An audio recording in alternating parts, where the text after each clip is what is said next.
Hello, welcome again to FAIRtax Power Radio. I'm Bob Paxton. And I'm Ron Molero. And we are the FAIRtax Guys, dedicated to the proposition that the IRS is a criminal enterprise that needs to be put out of business and tossed on the scrap heap of history. And speaking of the IRS, we have a winner. Ding, Yes. ding, ding, ding, ding.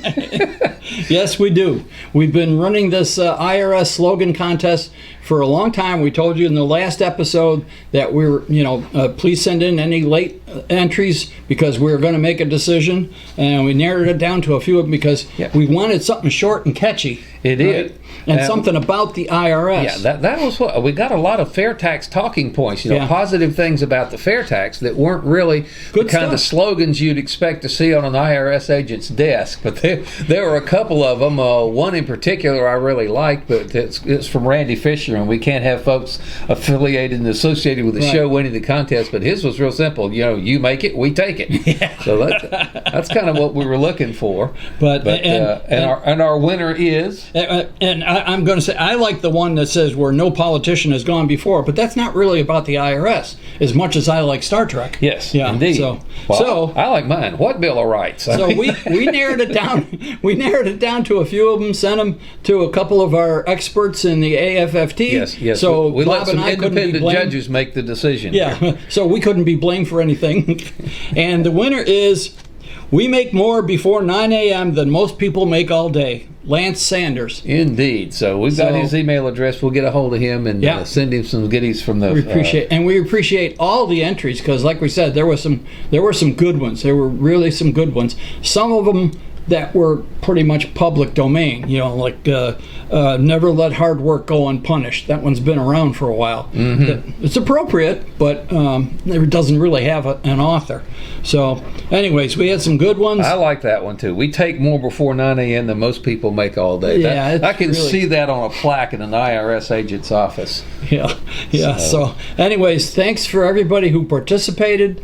We appreciate it. It's just another good way of drumming up support for the FAIRtax by pointing out the problems with the IRS. And if we get to it, depending on what we have today, we've got some more IRS goodies here. Speaking of problems with the IRS, we've done this really well.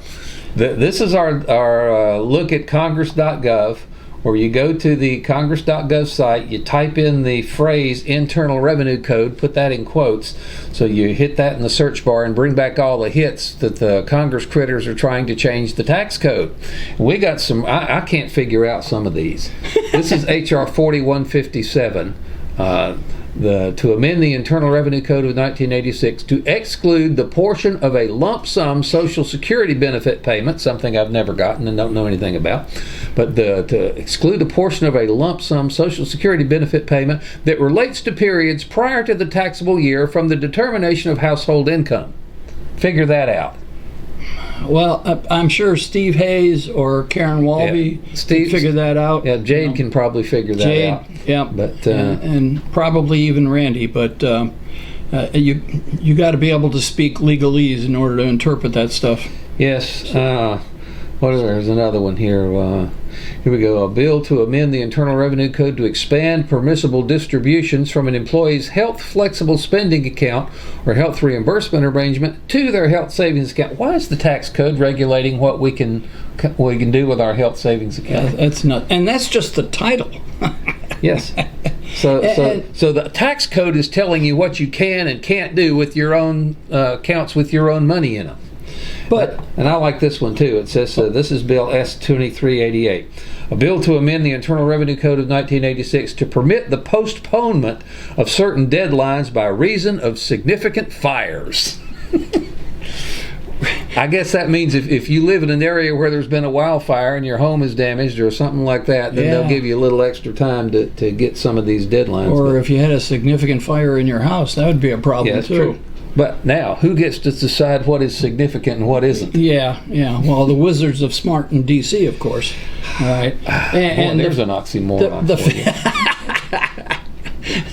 But that's it. We like to highlight what is wrong with the current tax code, why it needs to be jerked out by the roots and replaced with a fair tax, because you won't find any of this gobbledygook and any of this garbage, any of this stuff that has nothing to do with the funding of the federal government. None of that junk is in the fair tax bill. Well, that's right. The fair tax is so simple, it's not going to be subject to these incessant attempted changes. And they're not going to have 976 changes to the tax code, but think about that. We're recording this on August 3rd, okay? So we're a little more half a year into the 116th Congress. These folks are on track for having more than 3,000 proposed changes for the entire 2-year period of the 116th Congress. Yeah. That would probably be some kind of a record. Yeah, but we're talking 976. That's how many hits you get back if you do that search. Yeah. But you're talking about how many proposed changes to the tax code. You've got something we're going to get into a little bit later on. Yeah. Mm-hmm. How many changes to the tax code were implemented by just one law? Oh yeah. Oh yes. Yeah. Well, you were showing me that. There's your teaser. Hang around, folks. That's a good teaser. Yeah. We'll see what we're talking about. How many? You won't believe how many changes to the. And these are actual changes to the law. These have been enacted. Yeah. That one bill enacted. I ain't going to tell you how many. We'll save it. Let's save it for later. But we'll see a significant number of changes by just one bill. So that's it. Yeah. Okay. And we need clarity, we need stability, and we need sanity in a tax code, and we're only going to get that with the fair tax. Well, do you know how you get clarity? That means the 47th regulation clarifies the first 46. We'll explain that. You got into that as well too. Okay. Well, you got a Grassroots Corner. You better work on that while we still got some time. All right. This is the Grassroots Corner of July 26th, submitted by Jim Bennett, and he says on June 26th, 2019, Congressman Bill Flores, who represents the 17th Congressional District in Texas, became the 34th co-sponsor of the fair tax. Now, we did mention this, but this goes into a little bit more detail. Congressman Flores has been a co-sponsor of the fair tax ever since he was first elected to Congress in 2010, having been re-elected 4 times since. Before Congressman Flores was elected, the district had not been a fair tax district. So that's a good win for us. Texas State Director Marv Kuhn reports that he contacted Flores' office about 2 or 3 weeks ago and discussed co-sponsoring the bill as he did in the previous session. All right, Marv recounts, it works, i.e., my story is the same. We need to get the bill to a vote, and if we want to pass it, it's going to have to come to a vote. Yeah, that's the way it works. Yeah. Congressman Flores' office provided us with the following comments. The Tax Cuts and Jobs Act made remarkable progress in simplifying the tax code. We'll talk more about that later. But we can do more to abolish what is left of an inefficient and complicated tax code. I think you ought to abolish the whole thing. Yeah. The Fair Tax Act creates a more transparent system for every American by taxing only consumption and permanently removing today's income tax on hard work. This allows hard-working Americans to know how much they are spending to the how much they are sending to the federal government, and promotes economic growth by eliminating all remaining market distortions on the tax code. So he kind of sounds like a congressman there, but he's in favor of it. And so we're again, we thank Congressman Flores for re-upping, you might say, because we need all the help we can get. Thanks very much. Now notice that's the 34th co-sponsor out of 435 members of the House. Yeah, we got a ways to go. So we got a ways to go. So there are lots of people out there you can work on if you would like to help get another co-sponsor for the Fair Tax Act. And if you are successful in getting your congressman to co-sponsor, then you need to contact Jim Bennett at jim.bennett@fairtax.org. jim.bennett@fairtax.org, and you'll see it down below here. Yes, right? And so you will be mentioned on Fair Tax Power Radio as well. You could be famous. Just think of it. But speaking of famous, yes, I just thought of this. I just came back from a trip to Alabama my brother and his wife and mom are up there in Tuscaloosa. And I went up there to see them, and my sister-in-law, my brother's wife, come in and says, "You're the FAIRtax guys. You all are famous with folks I know in Illinois." Really? I have no clue who she knows in Illinois, but those of you in Illinois that know my brother's wife in Tuscaloosa, thank you for watching.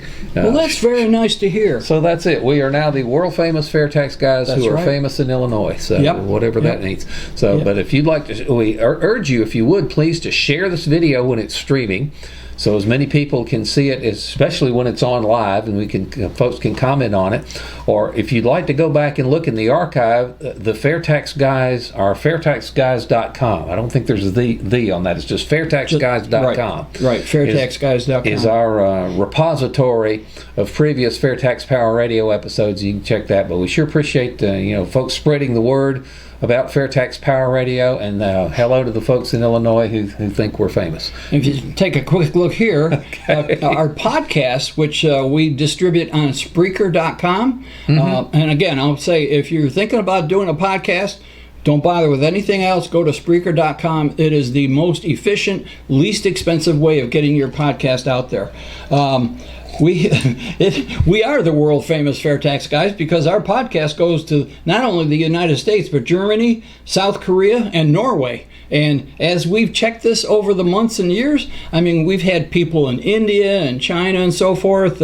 I think it's Americans who travel around for their work. I hope so. Take us with them. So I don't want any other country to get the FAIRtax before we do, because then they would be the business haven of the world. Yeah. And they get all the jobs and get all of the good stuff that comes with being we need to be first. So we need to work on that too. Now, also speaking of Alabama, being that I just came back there, this week's chairman's report that Steve Hayes put out, I think we may have mentioned this on FAIRtax Power Radio kind of in passing the other day, but they are really a lot farther along than I thought they were in implementing a FAIRtax bill, a FAIRtax state income tax, or get rid of the state income tax, and replace their state income tax with something literally modeled on the FAIRtax. So that's been very encouraging news. So I would urge folks to go to fairtax.org, look in the chairman's report. It's under, let's find it. It's under news, I think. Yeah, the news banner there at the top of the page. And Chairman's Report Archive. And read the one for August 2nd, because that is about, it was actually an article that was written by, where's his name? There it is, Chuck Bailey, who's heading up the Alabama FAIRtax organization.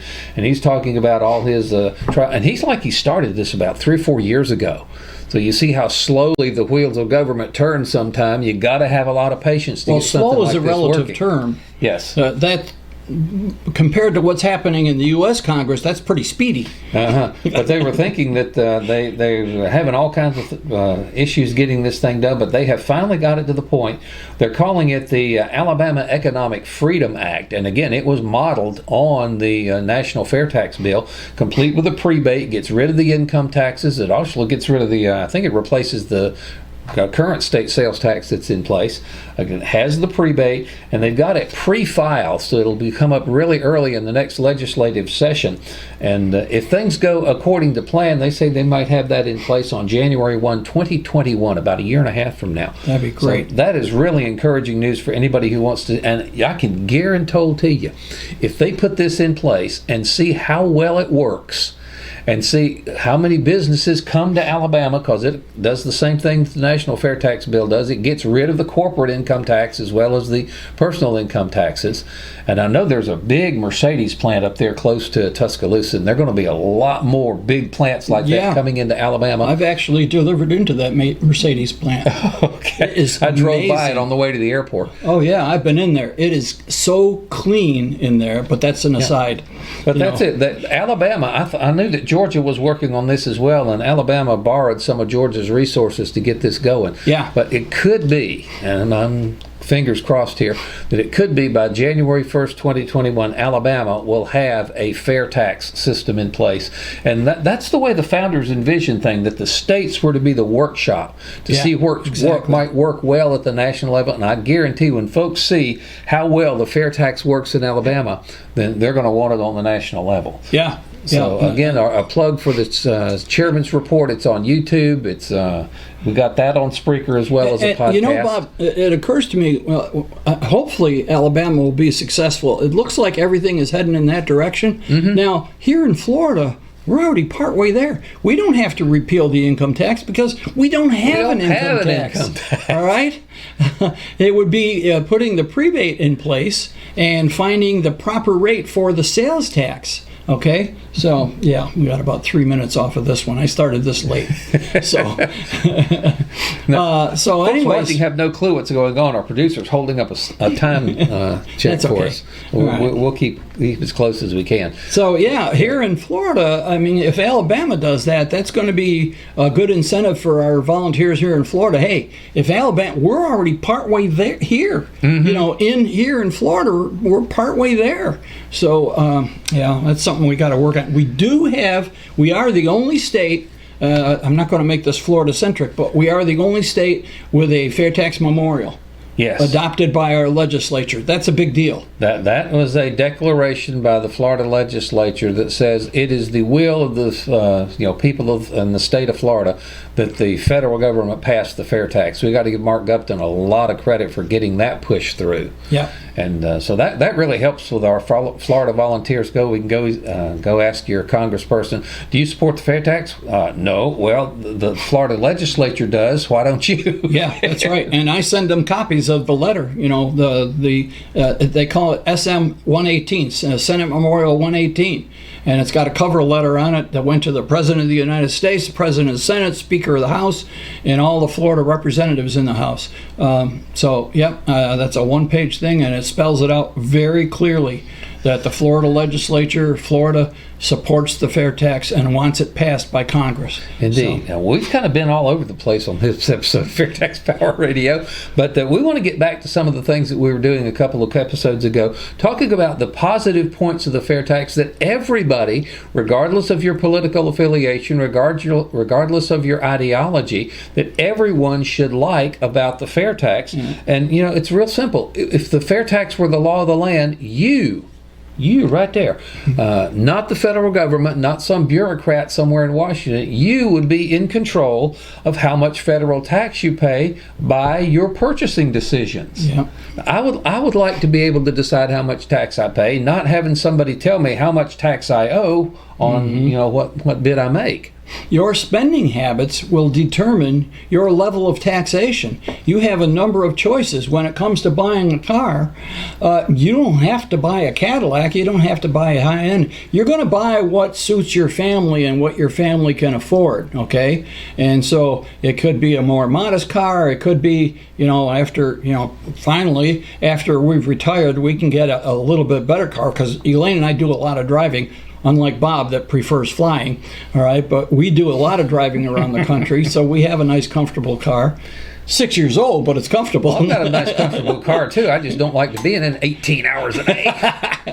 Yeah, see, that doesn't bother. But anyways, getting back, you determine your level of taxation by your spending habits, and especially when it comes to automobiles and houses. Those are generally your family's two biggest purchases. All right, you can buy a used car and legally avoid the FAIRtax. I'm not sure if we got to that one in our list yet, but that's a big deal. All right, so used products are not subject to the FAIRtax because somebody paid the tax on them when they were new. All right, and it goes for houses too. And of course, in this country, it's close to 90% of the houses that are sold are pre-owned.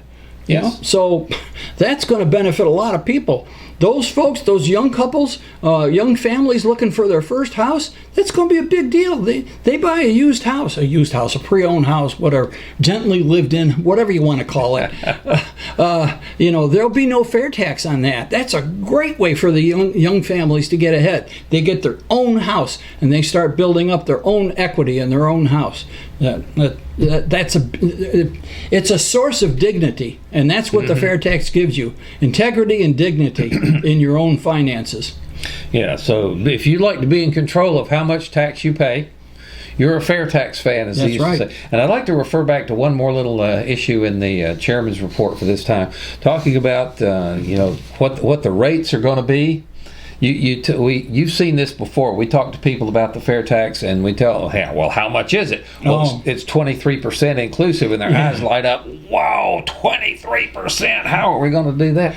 But it was noted in this chairman's report that because of the prebate offsetting the tax you pay up to your spending on the poverty level, that it's only your spending above the poverty level that gets taxed. That's right. And this was saying you have to spend upwards to 128 times your associated poverty level before you end up paying the full, in Alabama's case, 8.03%, in the national FAIRtax bill, 23%. You'd have to spend way, way, way more. Yeah. So even though it says a 23% inclusive rate in the FAIRtax, nobody, unless you're spending millions of dollars a year, is going to take that much out of your own pocket. That's right. To pay for that, because again, the prebate covers everything on your basic necessities. It's not just a simple matter of what is the FAIRtax rate.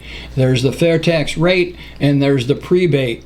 All right, and there's the fact that you get your whole paycheck too. Mm-hmm. You know, your purchasing power will be better under the FAIRtax for everybody. Yours and every other legal American, your purchasing power will be stronger under the FAIRtax than it is now. Yeah, and also the FAIRtax is the greatest jobs bill ever written. Remember, who creates jobs? Businesses create jobs. That's right. Businesses of all size, from mom and pop's grocery store clean up to ExxonMobil and General Motors and Ford Motor Company and folks like that. But if you become the most business-friendly place on the planet, i.e., if you get rid of your corporate income tax, which is driving money and the actual corporations overseas, get rid of that garbage. All these businesses come to your shores, bringing jobs with them. And we have said on this before. Major international corporations have already indicated, they're on record, saying that if there was no corporate income tax in the United States, they would move here in a heartbeat. Yep. And the FAIRtax gets rid of the corporate income tax, so the FAIRtax will bring millions of jobs. And again, that is not something that just one political party or one political ideology would like. That benefits everybody. That's right. And how do we know that's going to happen? Because it is happening. We've seen it. Yeah, we've seen it in the 9 states that don't have an income tax, but they do have a sales tax. Their economies are doing very well, and they did continue to do better than the other states. Say, compare them to the states with the 9 states with the highest income tax during the recession. Not long ago. Yeah. People need to go back and look at that Money Walks episode we did, and shows how oppressive tax policy drives both money and population away from the states and the counties that are doing that garbage, or away from a country. Yes. And scale that up, it works on a country as well. Yeah. So millions of jobs will be created, and this has been happening the last few years, because the first thing President Trump did when he after he got sworn in was start to reduce unnecessary government regulation. That cost money. That cost businesses money, and if it's unnecessary, get rid of it. Indeed. Right? And that started the economy percolating. Then at the end of the first year, they passed the Tax Cuts and Jobs Act, and that reduced the rates on a number of key taxes. And the combination of reduced regulations and reduced taxes has the economy percolating. Okay. Now, if we could just get Congress to control their spending. Yeah. Now, you just mentioned the Tax Cuts and Job Act. We teased this a little bit earlier in the program. We want to make sure we get to that. Yeah. How many changes in the tax law did that particular bill, when it passed, make? This will keep Jade Wally up at night for a while. Yeah. I get a lot of. I go through. I get this email from Morning Tax. It's from Politico.com, and they have a synopsis of the latest thing going on with taxes. What's happening in Congress and so forth. This is from July 31st. 199 ways to understand a deduction. You'll see the point of the 199 in a second here. How vexing is that pass-through deduction? There have been an astounding 47 new clarifications released by the IRS to flesh out the intricacies of the QBI, Qualified Business Income Deduction, according to Sean Hunley of Thomson Reuters. Yes, that's what I said. You need 47 of them because the first 46 don't get the job done. You need one more to take care of that. So, they had a link in this article to expand because, like I said, it's a synopsis. It doesn't give a lot of detail. So I was kind of curious what was going on. And it took me to accountingtoday.com. All right, and this is from July 26th. Since the 2017 reform of the tax code, known as the Tax Cuts and Jobs Act, was signed into law, accountants and tax professionals have been working overtime to keep up with the bill's roughly 500 tax law changes. All right, let me run that by them one more time. Yeah, right. Accountants and tax professionals have been working overtime to keep up with the bill's roughly 500 tax law changes. 500 actual changes to the tax law put into effect by one bill, one law. And at the top of the list is a particularly vexing provision, the Section 199 Qualified Business Income Deduction. I'm not sure what that is, and I don't care. The point is that even when they pass a new law that's supposed to simplify things, yes, there's 500 changes just in that one bill, like Bob was saying. So if there's 500 changes in one law, how many changes are there in 976 proposals? Yeah. Oh, this is insane. And the IRS submits 47 new clarifications. Well, obviously they're not working very well if it took 47. I wonder if they're coming out with 48, 49, and 50 pretty soon. Oh, they probably will. Yeah, well, I'll keep my eye on the morning tax to see what happens there. Oh, we'll do that. That's just amazing. All right. Oh, I tell you what. I'll tell you one more real quickie here. This is political season is cranking up, election season. You are going to hear time and time and time again how the rich are not paying their fair share. There's a way to fix that. Pass the FAIRtax. That's right. That's right, and we can and we have shown before, and we'll show it again sometime in the future. I don't have the chart here now, but it can be easily demonstrated because of the prebate, which untaxes the basic necessities of life, and that renders people living right at the poverty level pretty much tax-free. Yes. Because you shouldn't have to pay taxes on what it costs to stay alive. But then the more you spend, if you have a lot of disposable cash, you're a wealthy family, the more you spend, the higher your effective tax rate is. And that's the beauty of the FAIRtax. No exemptions, no loopholes, no deductions. You buy something new at retail, new goods and services, you pay the tax, period. There's no other way around it. And the part about that I like best, it does not require Congress to keep meddling with the tax code with 976 proposed changes to make it progressive. All right. Okay. So it does it automatically. Okay. Well, once more, congratulations to Lance Sanders, our IRS contest slogan contest winner. We take more by 9 a.m. than most people make in a day. We will be sending him some stuff from the FAIRtax logo store, and that is your cue, sir. All right. You can get campaign buttons like this. You can get these business size cards. Basic information about the FAIRtax on one side. The prebate schedule on the back side. Okay, there's pocket cards or palm cards. They have a good synopsis of the FAIRtax, enough information to get people interested and help them go some of websites on here and learn more. FAIRtaxLogoStore.org. FAIRtaxLogoStore.org.